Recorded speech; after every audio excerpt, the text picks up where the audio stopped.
Convido os queridos irmãos e amigos que nos visitam a que abram aí as suas Bíblias no Evangelho segundo Mateus, no capítulo 6. Evangelho segundo Mateus, capítulo 6, versos 19 a 21. Assim nos diz o Senhor através da sua palavra: Não acumuleis para vós outros tesouros sobre a terra, onde a traça e a ferrugem corroem, e onde ladrões escavam e roubam. Mas ajuntai para vós outros tesouros no céu, onde traça nem ferrugem corrói, e onde ladrões não escavam nem roubam. Porque onde está o teu tesouro, aí estará também o teu coração. Para alguns irmãos, eu creio que essa mensagem deve estar bem fresca ainda na sua mente, posto que ministramos essa mensagem recentemente em uma das nossas igrejas aqui do presbitério. Então quero trazer à memória a mensagem para você e relembrá-lo. Mas para a maior parte da igreja estará ouvindo a exposição pela primeira ocasião. E a razão para fazê-lo é julgando a importância desse tema. E o nosso tema está baseado no verso de número 21 do texto lido: porque onde está o teu tesouro, aí estará também o teu coração. São palavras de Jesus. Mas eu quero começar com algumas perguntas essa noite. O que é sucesso? Como você define sucesso? Eu diria que isso vai depender do que você valoriza na sua vida. Se você, por exemplo, valoriza a riqueza, o sucesso depende primeiramente do padrão de vida e da qualidade e da quantidade de recursos que você tem no seu banco, quantidade de reais. Mas se você valoriza, por exemplo, a fama e entende que isso é sucesso, o sucesso então depende de quantas pessoas sabem quem você é, o quão importante você é. Mas se você valoriza o poder, o sucesso é determinado pelo número de pessoas que você tem sobre o seu domínio e o seu controle. Sendo assim, então, a maioria das pessoas considera o sucesso uma combinação de riqueza, de fama e de poder. Isso seria uma pessoa de sucesso. O indivíduo determina o que é sucesso pelo que ele ou ela valoriza pessoalmente. Disso vai depender a sua existência. O que é então sucesso para você? O que você valoriza pessoalmente? Eu quero ajudar a pensar sobre isso essa noite. Se você quer saber o que valoriza, pergunte-se a si mesmo: aonde é que você coloca o teu tão precioso tempo, a sua energia e os seus recursos? A resposta para essa pergunta lhe dirá o que você valoriza na vida. Onde você demanda mais tempo, seus recursos e sua energia. A questão do que você valoriza na vida é uma questão importante, porque a resposta a essa pergunta tem implicações eternas. Foi por isso que Jesus Cristo fez esta afirmação: aonde estiver o teu tesouro, ali estará o teu coração. Como então eu posso identificar os tesouros da minha vida? Vou mais uma vez articular algumas perguntas, eu quero que você reflita nela brevemente. Se lhe pedissem esta noite para você listar 5 coisas mais importantes na sua vida, agora, 5, pense aí, 5 coisas que você julga importantes na sua vida, o que seriam essas 5 coisas?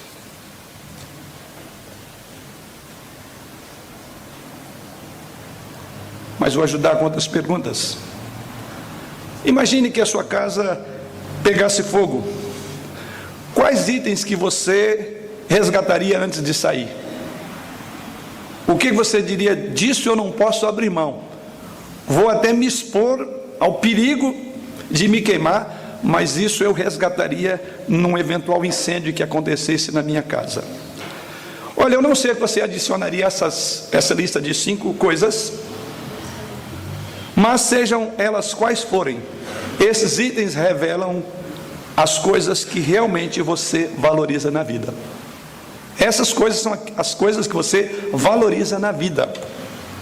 São coisas que você considera queridas, são coisas que considera essenciais para a sua felicidade, para a sua sobrevivência, ou quem sabe, para a sua segurança.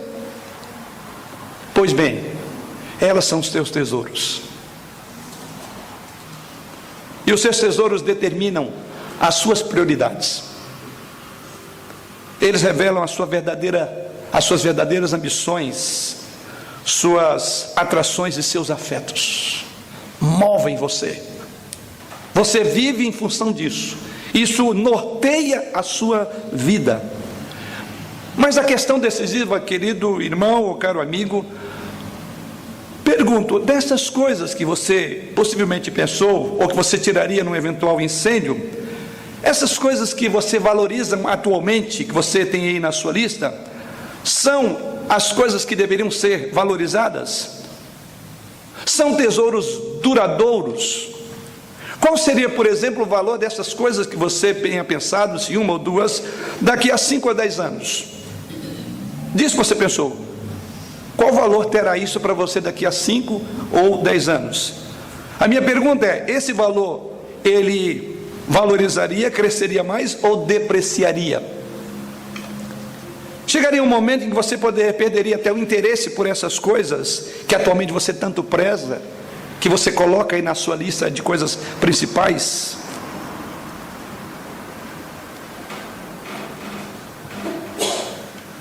Você se vê, por exemplo, desistindo ou trocando isto daqui a algum tempo por algo de mais valor, por algo duradouro? Quando nós olhamos o texto desta noite, a afirmação de Jesus Cristo aqui é fundamental. É para nós refletirmos, porque nós vivemos uma vida tão corrida, tão agitada, e poucas vezes paramos para pensar: o que é o meu ídolo? O que me conduz? Qual a razão da minha existência? Para que eu vivo? Qual a finalidade minha? O que consome o meu tempo, os meus recursos, a minha saúde? É exatamente isso que Jesus Cristo diz: porque onde estiver o teu tesouro, ali também estará o teu coração. Quando nós olhamos para o versículo 19, onde lemos nessa noite, e vamos voltar os olhos para ele, do texto de Mateus capítulo 6, e quando você percorre, por assim dizer, o restante deste capítulo, você perceberá que Jesus Cristo mudou o foco do sermão, porque até aqui no versículo de número 18, Jesus Cristo vai tratar da hipocrisia nas práticas religiosas, e ele muda agora o seu foco para falar da hipocrisia nas práticas religiosas, daqueles que oravam na praça a fim de serem vistos pelos homens. É um dos aspectos que ele aborda no sermão. E ele passa agora a considerar os valores que possuímos na vida.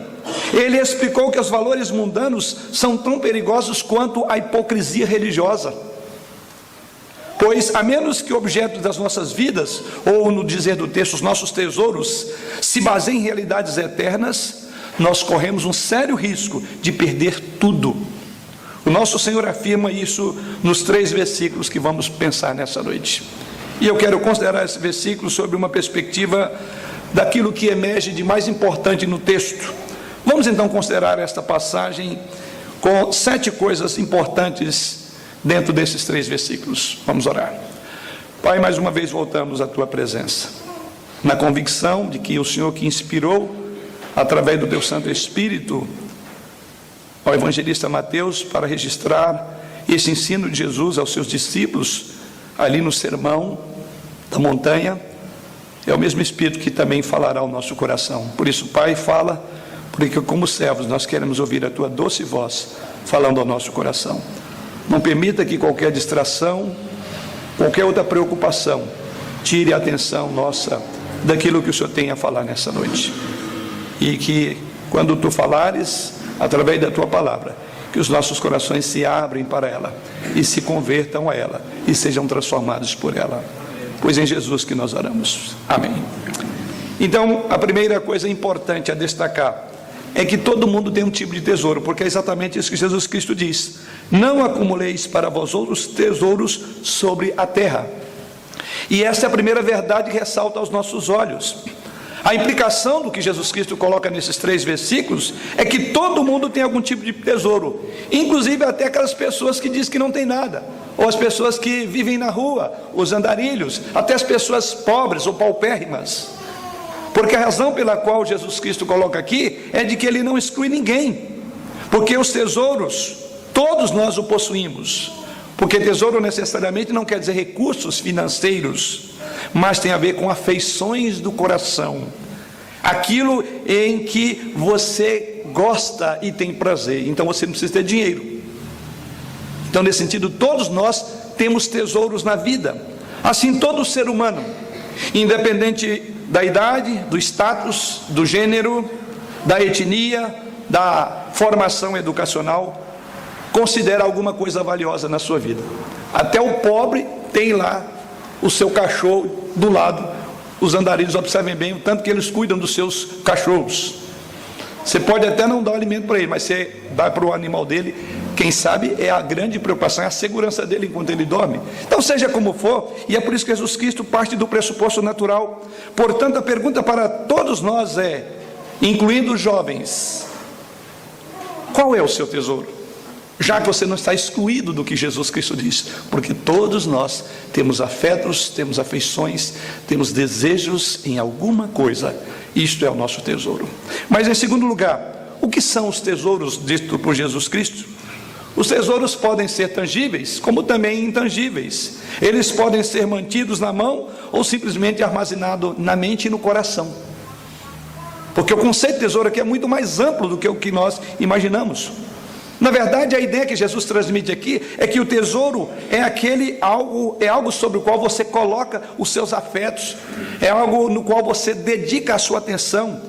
Isso então pode ser o seu dinheiro, pode ser suas posses, sim, pode ser sua reputação, quem sabe a sua honra, o seu louvor, os seus relacionamentos, ou o grau de tempo que você dedica a alguma coisa. Isso pode ser o seu tesouro. O seu tesouro é o que você valoriza acima de todas as coisas.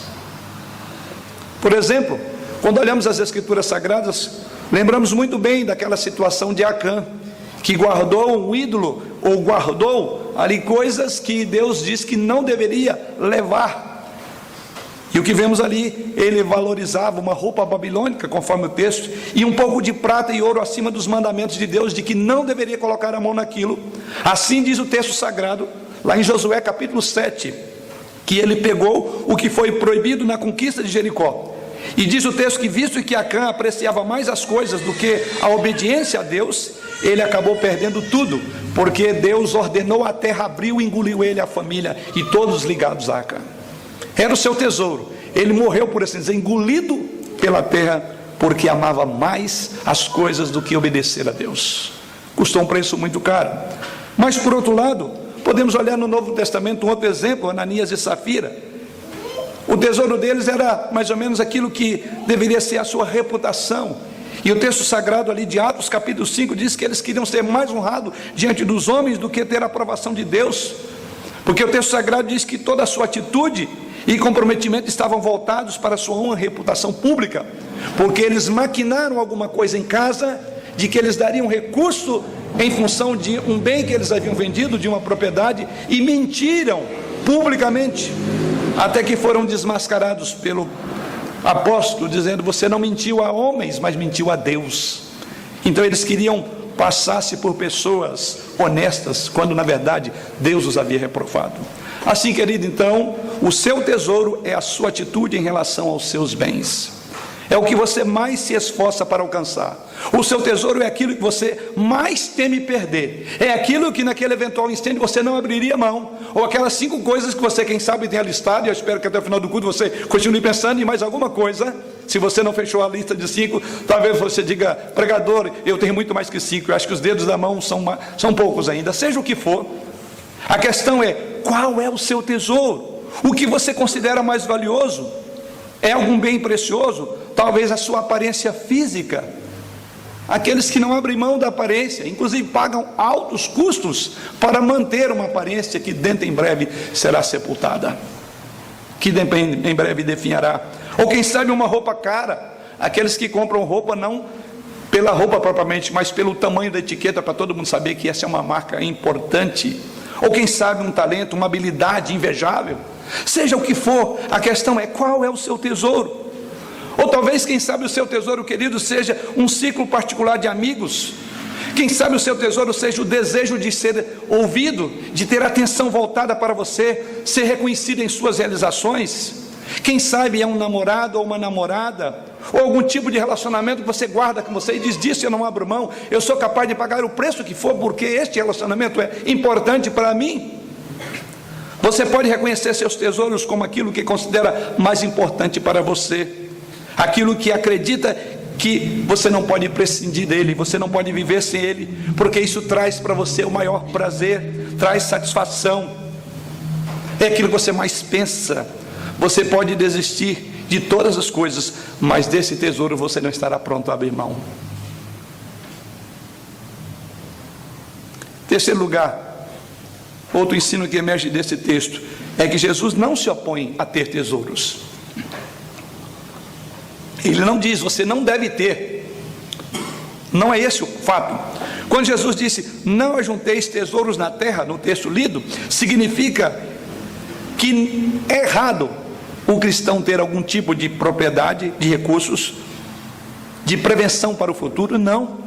Aliás, a própria palavra de Deus, inclusive, condena qualquer tipo de ociosidade. Aliás, no texto de Provérbios capítulo 6, versos 6 a 11, ali somos ordenados ao preguiçoso, ali, melhor dizendo, é ordenado dizendo que vai ter com a formiga ao preguiçoso. E ele inclusive diz: olhe na própria natureza, a formiga, ela está preparando para o futuro. Então a própria palavra de Deus diz isso. O apóstolo Paulo diz que aquele que não trabalha não deve comer. Por outro lado, falando da sua carta 1 Timóteo, capítulo 5, verso 8, ele diz que negligenciar o sustento da família é equivalente à infidelidade. Então, em outras palavras, a Bíblia nos orienta, nos ordena a sermos previdentes. Então não é isso que Jesus Cristo está condenando. Ele não condena ter tesouro. Tesouros não são necessariamente maus em si mesmo. O que Jesus estava advertindo é o valor impróprio que colocamos neles. É o quanto que eles dominam a nossa atenção, o quanto que eles sugam de nós a nossa energia. É isso que nos liga ao mundo, é isso que corremos o risco de perder a própria vida por causa do tesouro, como Acã perdeu a sua própria vida. O tesouro é o nosso afeto, essas coisas de valores errados, é colocar o coração naquilo que não devemos colocar. Isso Jesus Cristo condena. Em quarto lugar, aprendemos também que tesouros não devem ser estimados. Ou quais os tesouros que Jesus no texto diz que não devem ser estimados? Então ele diz lá no verso 19: não acumuleis para vós outros tesouros sobre a terra. E ele prossegue dizendo no verso 19: onde a traça e a ferrugem corroem, e onde ladrões escavam e roubam. Então, o primeiro ponto que Jesus Cristo condena é o tipo de tesouro que não podemos estimar, que não podemos gastar tempo com ele, não podemos nos dedicar a ele. E aqui Jesus Cristo nos alerta contra a preocupação com qualquer coisa que pode ser destruída, que pode ser tirada. Então ele diz: não coloque o seu coração naquilo que não durará para sempre, naquilo que inclusive será a sua frustração, ou naquilo que possivelmente poderá matá-lo. É exatamente isso que Jesus Cristo disse.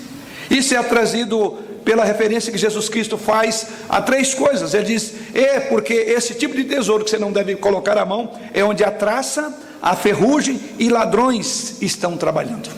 O que Jesus quer dizer com essas três imagens? Traça, ferrugem e ladrão. Veja o que ele diz: onde a traça e a ferrugem corroem, e onde ladrões escavam e roubam. Essa é a razão pela qual não devemos colocar a mão nisso, porque diz que nós não teremos para sempre, porque a traça, a ferrugem e os ladrões trabalham lá. Nos tempos bíblicos, para termos uma ideia do que Jesus quis dizer com essas expressões, a riqueza era armazenada à medida de quantidade que pessoas tinham. Então, se você queria saber o quanto que uma pessoa era rica, bastava ver que tipo de mercadoria ela mantinha em casa, como que era a sua despensa. Literalmente, vemos aqui, ele fala primeiramente da traça. E uma maneira no tempo antigo de você guardar recursos, ou de juntar recursos, era juntar roupas. E ele vai falar da traça, que corrói a roupa. A outra coisa é o grão. Alimentos, sacas de alimentos eram guardadas. E ele diz que o bicho vai comer, vai penetrar. Na linguagem do baiano, o caruncho vai dar no feijão. E ele diz, por que você vai guardar? E por fim ele cita a figura dos metais preciosos. E ele diz que aquele que escapou da traça e da ferrugem vai cair na mão do ladrão, que ele vai roubar a prata, o ouro que estiver na sua casa. Então, nos tempos antigos, as roupas eram meios pelos quais uma pessoa podia armazenar riquezas. É tão interessante que lá em Zacarias, o Antigo Testamento, capítulo 14, verso 14, roupas eram símbolo de riqueza. E lá, por exemplo, é dito ali que a descrição de Jerusalém, da cidade de Jerusalém, durante o reinado milenar que viria, diz lá, e riqueza de todas as nações vizinhas será reunida, ouro, prata, roupas em grande abundância. Você também deve se lembrar de como o servo de Eliseu, Geazi, queria lucrar quando Naamã foi curado da lepra. E ele queria alguns recursos. E segundo o texto bíblico de 2 Reis, capítulo 5, verso 22, então Naamã pediu 1 talento de prata e 2 mudas de roupas. Está lá no texto, porque esta era a riqueza daquela época. Eram roupas de linho fino. A melhor roupa era feita inclusive de lã. Mas o problema, como Jesus Cristo ressalta no nosso texto, é que as traças haveriam de destruir a lã. Na verdade, a figura que ele usa aqui é uma mariposa que bota traça, e ela vai estragar. Colocar um valor alto nas roupas e armazená-la é loucura. Talvez você guarde algumas roupas para o próximo inverno ou para o próximo verão, vamos chegar lá. E quando você for procurar, fala, eu não posso usar porque já tem um furinho no lugar onde não poderia ter. E você perdeu todo o seu investimento, aquela roupa cara. É mais ou menos isso. Mas outra forma de riqueza era comida. Também a ideia da traça é isso, que borboletas, tipo mariposas, pousavam nas sacas de feijão, de arroz, e ali então gerava aqueles bichinhos, chamado caruncho, na linguagem mais conhecida nossa. E ele fala sobre isso. E é esta palavra que Jesus Cristo fala. A ferrugem aqui literalmente é aquilo que come, ou aquilo que destrói. Pois que tudo aquilo que você coloca, armazena em grãos, corre um alto risco de vir um bicho ali e ali fazer morada. E mais do que isso, era muito comum em meio a sacas de produtos alimentícios ter muito ratos e baratas. Então é uma figura muito fácil de entendimento com Jesus Cristo. Você está colocando a sua riqueza, o seu depósito está nisso. Ele diz, não coloque o seu coração nisso, porque a traça vai corroer. Mas a terceira mercadoria em que eles colocavam o seu tesouro era o ouro, o metal, porque Jesus Cristo continua dizendo, onde a traça e a ferrugem corrói, e onde ladrões escavam e roubam. O que escapasse da traça, da ferrugem, o ladrão roubava. O ouro, o metal. E as casas nos tempos bíblicos não eram tão fortificadas como a nossa. Não tinham, como algumas casas hoje têm, cofres. Mas simplesmente os ladrões roubavam, eles furavam, faziam um buraco. E Jesus Cristo disse, e ali onde o ladrão vai escavar e vai roubar. Em outras palavras, até mesmo as joias e os metais preciosos, que se viam livres do ataque de insetos, não seriam poupados quando o ladrão entrasse na casa. Então o argumento de Jesus Cristo usando essa figura é que a riqueza no reino humano ela é transitória.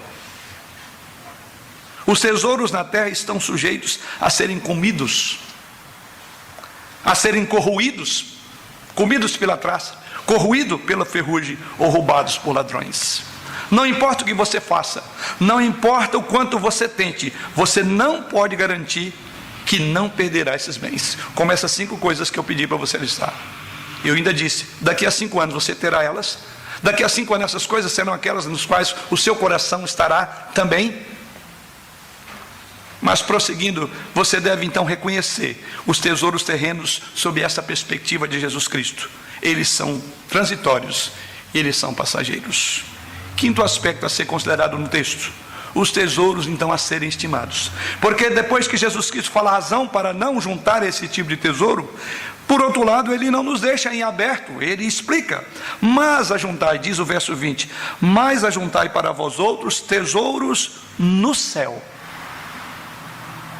E ele vai usar a mesma figura, onde traça, nem ferrugem corrói, e onde ladrões não escavam, nem roubam. Então, em quinto lugar, os tesouros que nós devemos estimar. O tipo de tesouro a ser estimado é determinado pelo seu destino final. E segundo Jesus Cristo, veja que Jesus Cristo apenas explica duas formas de investimento.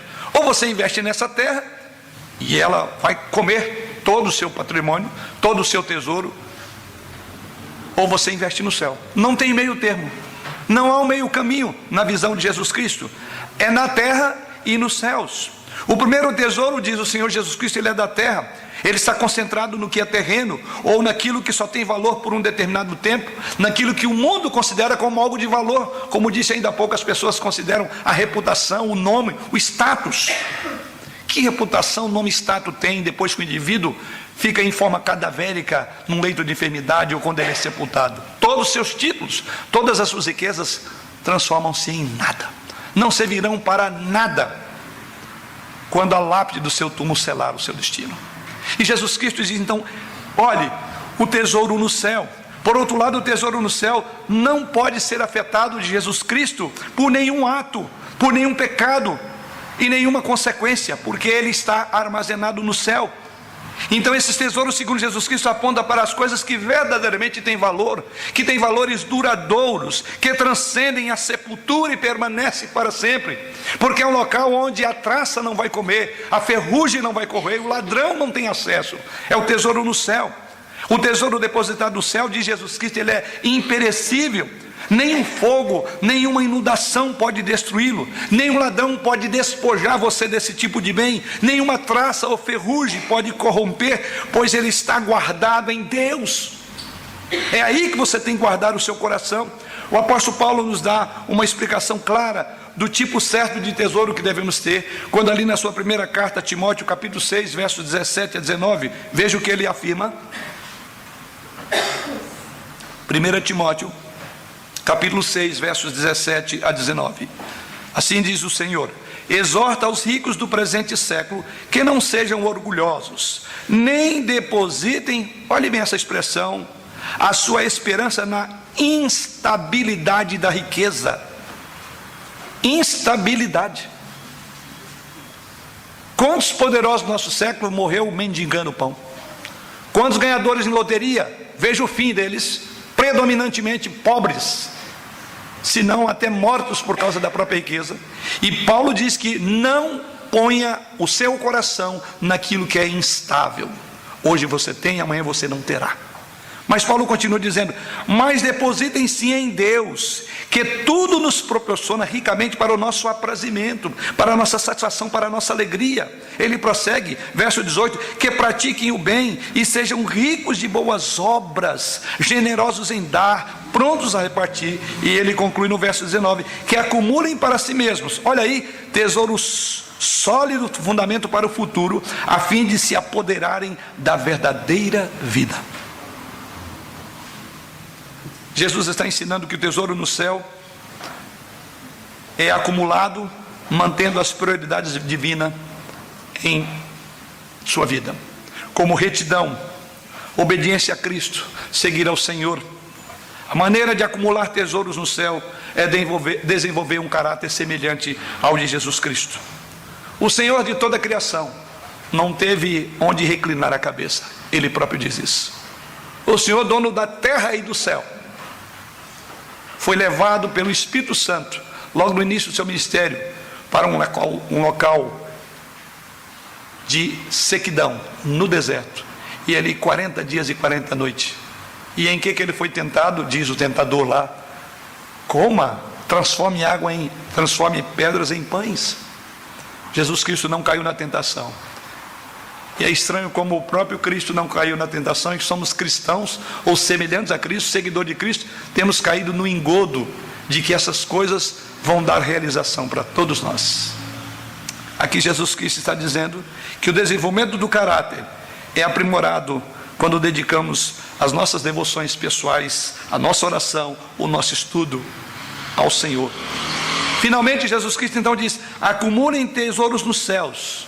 Em outras palavras, quando nós trabalhamos de uma forma ativa para a salvação de outros, para que outros também conheçam o bem maior que é Jesus Cristo, você então deve usar o seu tempo, a sua energia, as suas finanças para promover o reino de Deus. Esse é o papel da igreja na terra. A igreja não é uma casa bancária, como lamentavelmente, predominantemente no Brasil, as igrejas têm se prestado a um desserviço com o Evangelho, quando concentram-se em poder e em riqueza, em nome, megas igrejas. Há uma inversão de valores.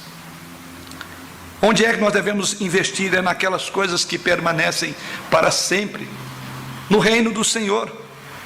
O interessante é que a maneira de averiguar, a maneira melhor de evitar guardar tesouros na terra, é guardar no céu. Ou seja, temos um porto seguro, temos, por assim dizer, um cofre que ninguém poderá colocar a mão nele, é no céu. Mas em sexto lugar, outro ponto que emerge do texto é que o coração segue o tesouro. Veja a expressão que Jesus usa no verso de número 21, porque onde está o teu tesouro, aí estará também o teu coração. É muito importante nós entendermos a ordem das coisas, e na ordem que Jesus Cristo coloca aqui, é que o coração seguirá o tesouro. A razão mais poderosa que Jesus declara para guardar tesouros nos céus é encontrada exatamente nesse versículo. Ele indica que onde está o teu tesouro, aí também estará o teu coração. A palavra coração aqui é usada para descrever o homem como um todo, o ser interior, o núcleo do nosso ser total, a fonte de quem de fato nós somos. Não é este órgão que bate no seu peito do lado esquerdo, é de fato toda a sua atenção, a sua vida. E ela é usada aqui para descrever como sendo o coração. Em outras palavras, onde nós investimos o nosso tesouro, determina onde nós colocamos os nossos afetos. O nosso coração não é tanto que o nosso tesouro segue o nosso coração, mas o nosso coração segue tesouros. Eles são ávidos por tesouros. Nós morremos por causa deles, nós vivemos por causa deles, e somos capazes de destruir qualquer um, porque nós queremos aquilo. Porque o que você quer é o que determina quem de fato você é. E você faz o que faz, porque é isso que você quer. E o que você quer, de fato, determina quem de fato você é. E então, onde está o teu coração? Aonde está o teu tesouro, diz o Senhor Jesus, também estará o teu coração. O que valorizamos ocupa nossas mentes. O que valorizamos agarra as nossas emoções. Este é o tema central da meditação dessa noite. Consome o nosso tempo com planejamento, desvaneios, energias para alcançar. Por isso Jesus Cristo diz: aonde estiver o seu tesouro, aí também estará o seu coração. Essas coisas governam a nossa vida. Veja quanto é sério isso. E Jesus Cristo dedica uma parte do Sermão do Monte para dizer quais as motivações que o nosso coração teria, e o perigo grave de que o nosso coração convergisse para um tesouro que no fim vai nos decepcionar, porque ele será roubado, destruído, ou ele nos destruirá, como muitos são destruídos porque se agarram a isto. Em sétimo e último aspecto para a consideração, somos ordenados por fim a escolher os tesouros com sabedoria. Quando Jesus Cristo nos exorta duas vezes a acumular tesouro, seja no céu ou na terra, o pronome que ele usa aqui é reflexivo na língua original. Então, em outras palavras, Jesus Cristo está dizendo: você mesmo, e só você que pode determinar para onde vai o seu coração. Implica que essa escolha que fazemos é no nível pessoal. Ninguém pode fazer essa escolha pelo outro. O esposo não faz pela esposa, os pais não fazem pelos filhos, e nem vice-versa. Cada um de nós deve fazer isso por conta própria, e consequentemente cada um de nós será responsabilizado pelas escolhas que fizemos. Não há espaço para desculpas, como por exemplo: eu não tive escolha. Eu não tive escolha, não tinha outro jeito. Ou aqueles que dizem: eu fui forçado, foi contra a minha vontade. nasci assim. Ou outros dizem, não, o diabo me levou a fazer isto, então a culpa é do diabo. Ou os meus pais, eu venho de uma tradição, do meu ambiente, me levou a isto. Esta é a minha natureza inclina a fazer isto. E assim por diante. A questão decisiva, segundo o que Jesus Cristo coloca, é que nós, e somente nós, eu ou você, ninguém mais poderá escolher por qualquer um de nós. Nós que escolhemos. A ideia aqui é reflexiva. Você mesmo que define isto. Estamos fazendo esforços para desenvolver a melhor escolha? Essa é uma pergunta. As coisas que amamos, os nossos tesouros, determinam a quantidade de tempo, a quantidade de energia que vamos desprender. Se valorizamos nossa aparência, nós vamos trabalhar muito, vamos gastar muito para manter uma aparência, por temor dos homens, para que as pessoas dizem, você está bonito, você emagreceu, você está esbelto. Se você ama os recursos, você vai trabalhar noite e dia, você vai sacrificar sua família, você vai sacrificar o tempo importante com seus filhos, porque você precisa de ter dinheiro, porque é isso que determina as suas forças e o seu tempo. Se você valoriza relacionamentos, você morrerá por causa de relacionamentos. Os relacionamentos vão te matar. Se você valoriza o emprego, você se dedicará a ele e será um pai ou uma mãe ausente, porque o emprego é tudo para você, até no dia em que você for mandado embora. Essas coisas tornam-se o número 1 da sua vida. Mas se você valoriza a vida eterna, na linguagem de Jesus Cristo, você gastará uma grande quantidade de tempo, considerável tempo, com o nosso Senhor, servindo com amor, desenvolvendo um caráter semelhante ao de Jesus Cristo. Para concluir,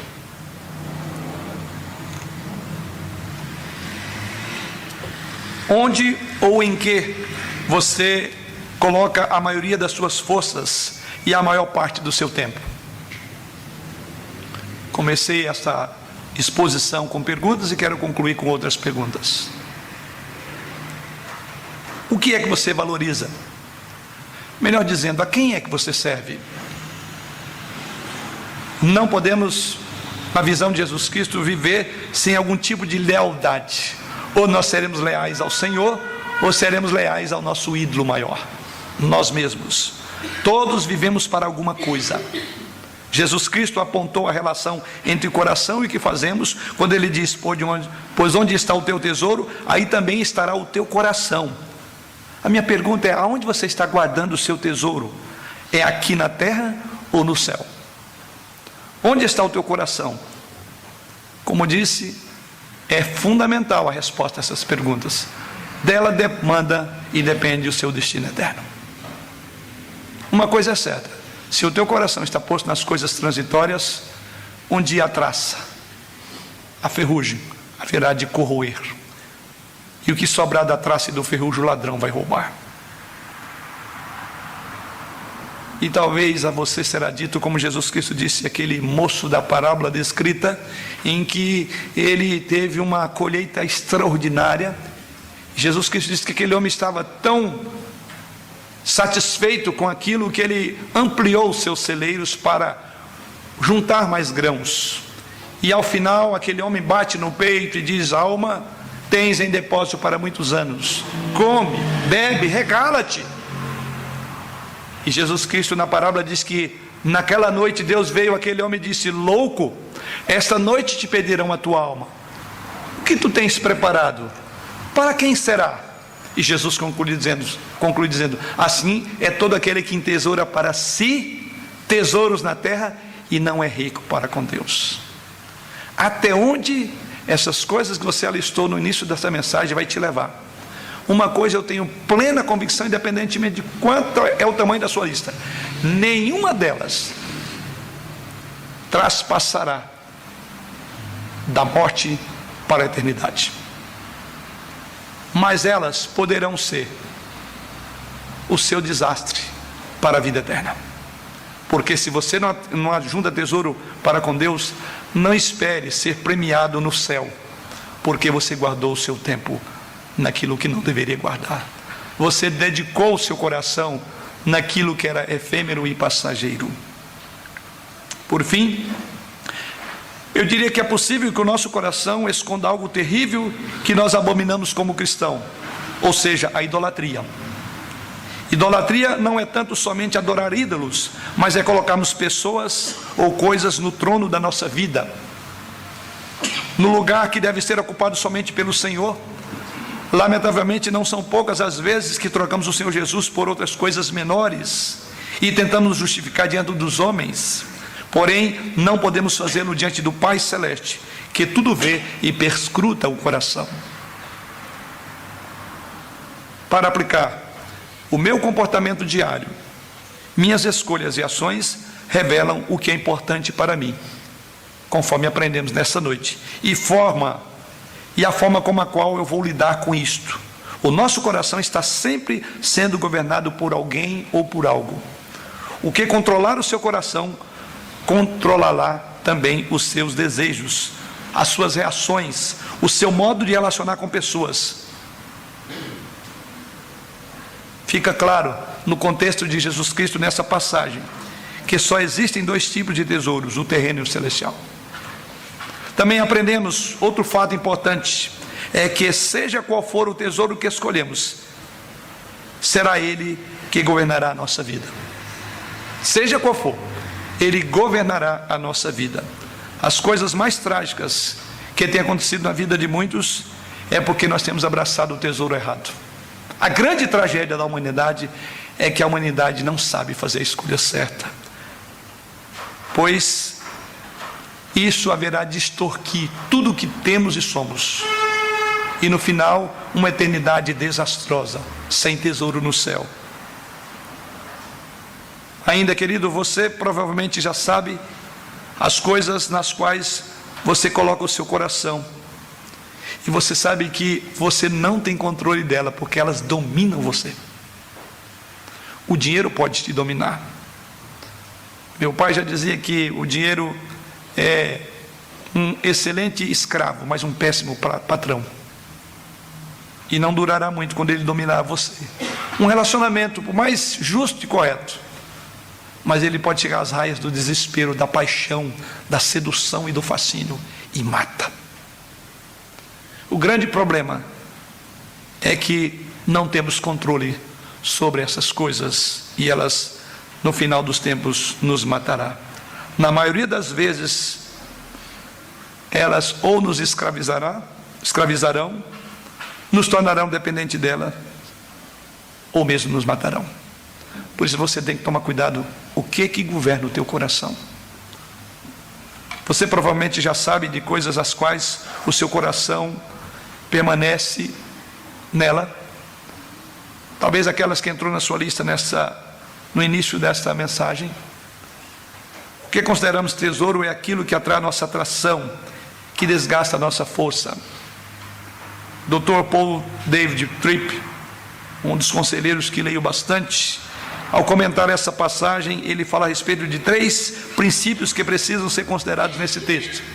Primeiro princípio, ele diz: todos buscam algum tipo de tesouro. Segundo princípio, segundo Paul Tripp, é que seu tesouro controlará o seu coração. E em terceiro lugar, o que controla o seu coração haverá de controlar o seu comportamento, porque ninguém pode servir a 2 senhores, diz o próprio texto sagrado. As escrituras afirmam, irmãos, em Jeremias 17, 9 e 10: enganoso é o coração, mais do que todas as coisas, e desesperadamente corrupto. Quem o conhecerá? Deus responde: eu, o Senhor, esquadrinho o coração, eu provo os pensamentos, isso para dar a cada um segundo o seu proceder, segundo o fruto de suas ações. Quem controlará? Só Deus. E o coração é desesperadamente corrupto. Enfim, o estado de uma fonte mostra a qualidade de água que jorra dessa fonte. Assim sendo, o estado do coração define o homem e suas atitudes para com Deus e para com o próximo. Faça um exame sério da sua vida e responda no mais íntimo da sua alma: que tipo de tesouro tem o seu coração? Se você está com foco errado, que Deus o ilumine, que Deus abra o seu entendimento para trazer a verdadeira felicidade e colocar a sua vida em ordem. E a sua vida em ordem é quando você olhar para a cruz do Calvário, em alguém que sangrou. Ele é a nossa joia preciosa. É aquela joia que o próprio Jesus Cristo ilustra dizendo: um homem que tinha várias pedras preciosas, e diz que ele vendeu tudo o que tinha, porque ele queria ter aquela joia de grande valor. Ou aquele homem que vendeu os seus campos para adquirir aquela propriedade que ela era a máxima. Quando você tem Jesus Cristo como seu bem maior, a joia preciosa, tudo se torna pequeno. Se você não tem essa joia no seu coração, se o tesouro seu não está posto em Jesus Cristo, que o Espírito Santo abra o seu entendimento essa noite e que essa palavra produza diferença no seu coração. Reflita sobre ela. Talvez no adiantado da hora, o cansaço do tempo não permita fazer, mas pense nisso. Considere: Jesus é o seu bem maior. Se for um retumbante amém. Se Jesus não for o seu bem maior, que Deus tenha misericórdia e você se aperceba em quanto é tempo de que o seu foco está errado, porque onde estiver o teu tesouro, ali estará o teu coração. Que Deus assim nos abençoe. Amém.